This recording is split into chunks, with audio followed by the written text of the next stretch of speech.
ইসলামের second pillar কি? সালাত। 5 ওয়াক্ত সালাত আদায় করার চেষ্টা করতে হবে না, নিজের উপর আবশ্যক করে নিতে হবে। আপনি যাই করেন, আমার কথা শোনেন, আপনি যাই করেন, যত পাপই করেন না কেন, নামাজটা ছাড়েন না। নামাজটাই আপনাকে ইনশাল্লাহ পাপ থেকে দূরে রাখবেই ইনশাল্লাহ। যে ব্যক্তি নামাজ পড়ে তার মধ্যে মনের মধ্যে একটা ভয় কাজ করে যে আমি নামাজ পড়লাম কিভাবে ঘুষ নিব, নামাজটা পড়লাম কেন সুদ খাবো, নামাজ পড়লাম কেন মানুষকে ঠকাবো। তার মনের ভিতর কিন্তু একটা সারা নকিং হবেই। সালাত আপনাকে সমস্ত অশ্লীল এবং গর্হিত কাজ থেকে বিরত রাখবে ইনশাআল্লাহ। নামাজটা ছাড়েন না, যত পাপ করছেন করেন, আমি বলি নামাজ ছাড়েন না। ইনশাআল্লাহ একদিন নামাজই আপনাকে পাপ থেকে বের করে আনবে ইনশাআল্লাহ। শয়তান আপনাকে হতাশ করতে চাইবে, শয়তান আপনাকে হতাশ করতে চাইবে যে তুই তো গার্লফ্রেন্ডের সাথে কথা বললি, রাতের বেলা পর্ন দেখলি, তুই তো ফ্রি মিক্সিং এ আছিস, তুই মাদক দ্রব্য খাচ্ছিস, তুই কাজে ফাঁকি মারিস, তুই ট্যাক্স আদায় করিস নাই, দুর্নীতি করছিস, তুই আবার নামাজ পড়বি কেন? শয়তান আপনাকে এগুলো বোঝাবে কিন্তু যে নামাজ তো আমার সময় পায় না, আমি তো অনেক পাপী মানুষ। এই ধোকায় পা দিবেন না। আপনি নামাজ কন্টিনিউ করতে থাকেন, ইনশাআল্লাহ আল্লাহ পাক আপনাকে পাপ থেকে বের করে আনবেন ইনশাআল্লাহ। ওই নামাজটা যদি ছেড়ে দেন তাহলে আর কোনো হাতিয়ার বাকি থাকবে না। আর আপনি যত পাপ করেন না কেন, মায়ুস হবেন না, মন ছোট করবেন না। আপনার একটা সেজদা, যে সেজদা আপনি চোখের পানি ঢেলে দিয়েছেন আল্লাহর কাছে, যে আল্লাহ আমার ভুলগুলো তুমি মাফ করে দাও, আমার তওবা তুমি কবুল করো, ইনশাআল্লাহ দেখবেন ওই একটা সেজদা যদি কবুল হয়ে যায়, আল্লাহ পাক আপনার সব গুনাহ মাফ করে দিবেন ইনশাআল্লাহ। হতাশ হবেন না। শয়তান হতাশ করতে চাইবে মানুষকে, শয়তান মানুষকে হতাশ করতে চাইবে।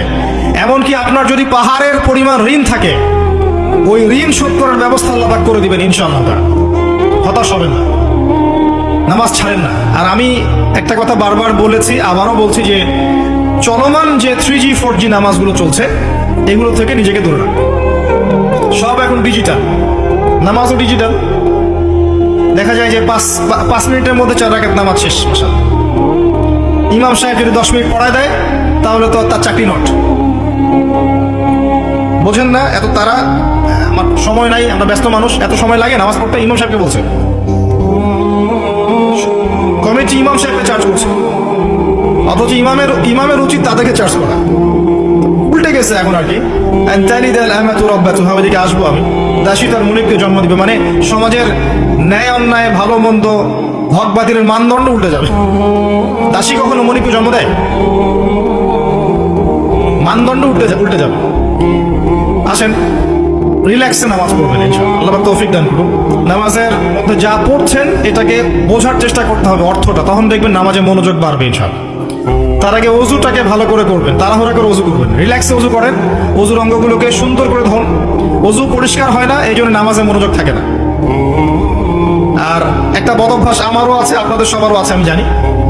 ওযুতে আমরা যে পরিমাণ পানি খরচ করি, এই পরিমাণ পানি দিয়ে নবী সাল্লাল্লাহু আলাইহি ওয়াসাল্লাম গোসল করতেন। হ্যাঁ, আর আপনার মাথায় যত চুল আছে তার চেয়ে বেশি চুল ছিল নবী সাল্লাল্লাহু আলাইহি ওয়াসাল্লামের মাথায়। আপনার 2-3 জনের মাথায় যত চুল আছে তার চেয়ে বেশি চুল ছিল নবী সাল্লাল্লাহু আলাইহি ওয়াসাল্লামের মাথায়। তারপরেও তিনি অল্প পানি দিয়ে গোসল করে ফেলতেন। আর আমাদের দেখবেন জারিমানের জোর যত বেশি, তার ট্যাপের স্পিড তত বেশি। মসজিদে যাবেন, দেখবেন জোরে ট্যাপ ছেড়ে দিয়ে ওযু করতেছে।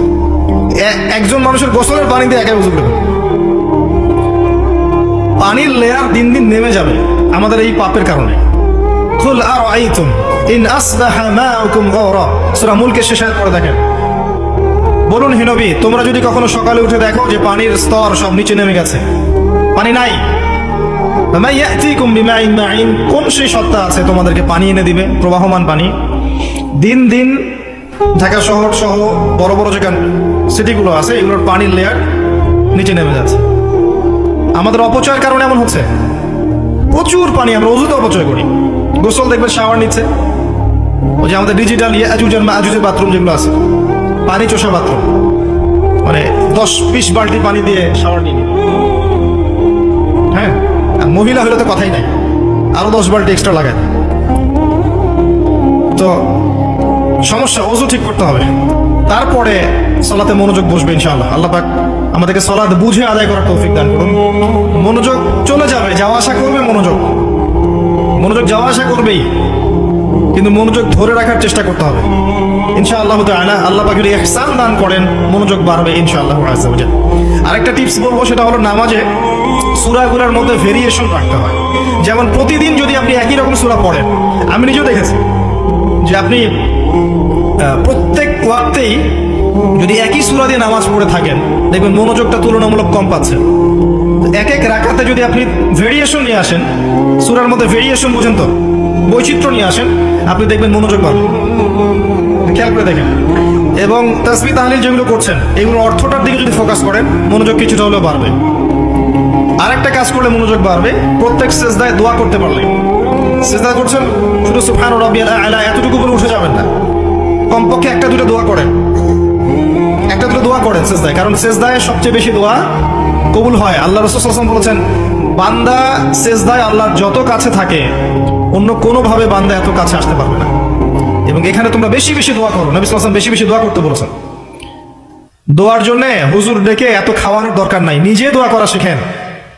নিজে দোয়া করা শেখেন, নিজের বাবার জন্য, মায়ের জন্য, আপনার আত্মীয় স্বজনের জন্য, আপনার নিজের জন্য, আপনার স্ত্রী সন্তানের জন্য, সমাজের জন্য, উম্মার জন্য, দেশের জন্য আপনি দোয়া করতে শেখেন। আপনার একটা প্রয়োজন, এই প্রয়োজনটাকে আমি বুঝতে পারবো, ওই আবেগটাকে আমার আসবে। আপনার যেটা প্রয়োজন, আপনার আবেগ আপনার আসবে। আপনার সন্তান অসুস্থ, আমি কি বুঝবো সেই ফিলিংসটা কেমন? আপনি বুঝবেন সেই ফিলিংসটা কেমন। অতএব নিজে আল্লাহর সাথে সম্পর্ক করেন। আর আপনি নিজেকে এত ছোট কেন মনে করছেন? আপনিও আল্লাহর সেই বান্দা, যে বান্দা আমি, যে বান্দা আর 10 জন মানুষ। আল্লাহ পাক আপনাকেও ভালোবাসেন, আল্লাহ পাক অবশ্যই আপনাকে ভালোবাসেন। জীবনের দীর্ঘ সময় পর্যন্ত আপনি আল্লাহকে ডাকেন নাই, আল্লাহ আপনাকে ফেলে দেয় নাই।